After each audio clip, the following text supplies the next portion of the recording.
Hello guys, আজকে আমি chicken recipe নিয়ে এসেছি। একদম সাধারণ চিকেন রান্না, যারা পারে না একদমই রান্না করতে তাদের জন্য।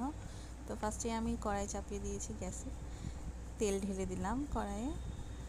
এখানে হাফ কাপ মতো তেল আছে, এক বাটি পেঁয়াজ কুচি আছে, হাফ চামচ হলুদ গুঁড়ো, হাফ চামচ লঙ্কা গুঁড়ো, হাফ চামচ জিরে গুঁড়ো আর হাফ চামচ ধনে গুঁড়ো। ফার্স্টে আমি গরম মশলা দিয়ে দিলাম তেলে, তারপরে একটু নেড়েছিলাম, পেঁয়াজটা দিয়ে দিব তেলের মধ্যে। পেঁয়াজটা দেওয়ার পরে একটু লাল হওয়া পর্যন্ত অপেক্ষা করব। পেঁয়াজটা যখন আমার একটু লাল হয়ে যাবে, বেশি লাল করার দরকার নেই, এখন আদা রসুন বাটাটা দিয়ে দেবো। 2 টেবিল চামচ আদা রসুন বাটা নিয়েছি আমি এখানে, পুরোটাই দিয়ে দেবো।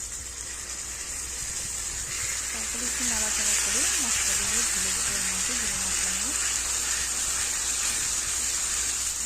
মশলাগুলো দেওয়ার পর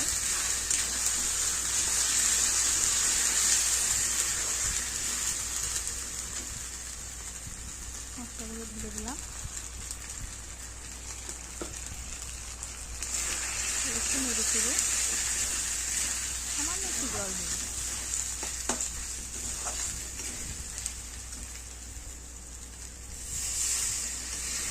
জল দিয়ে দিলাম,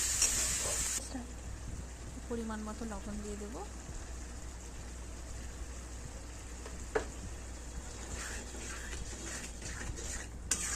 মশলাটা যখন একটু কষিয়ে নেব, তেল ছেড়ে দেবো, তখন আমি চিকেনগুলো একে একে দিয়ে দেবো।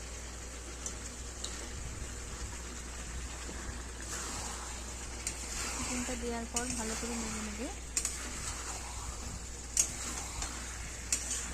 একটু ভালো করে কষিয়ে নিতে হবে চিকেনটা, যাতে কাঁচা গন্ধটা না করে।